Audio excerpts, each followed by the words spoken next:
بسم الله الرحمن الرحیم. من یه واقعیت می‌خواستم به همه مردم ایران بگم که من حضرت سلیمان هستم. هم در نظر بگیرید که منم مدیر برنامه قالیچه حضرت سلیمان هستم و این هم قالیه سحرآمیز منه و اینکه 3 روز دیگه همین موقع ما حرکت می‌کنیم به سمت لاس وگاس. دوستان که قصد سفر به لاس وگاس رو دارن بچه‌ها تا آخر اسفند ما بیشتر سرویس نمیبریم. کلا این قالی 72 نفر توش جا میگیره.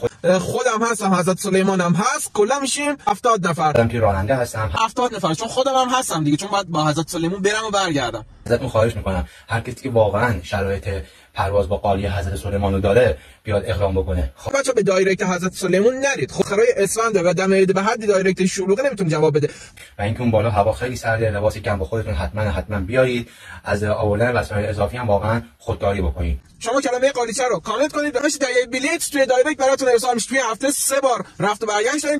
اون بالا هم ازتون پذیرایی میشه. اونایی که قهوه میخورن بهشون قهوه میدیم. من تدارکات پرواز رو ببینم، بعد برم 5-6 کیلو قهوه و چای و اینا رو بگیرم.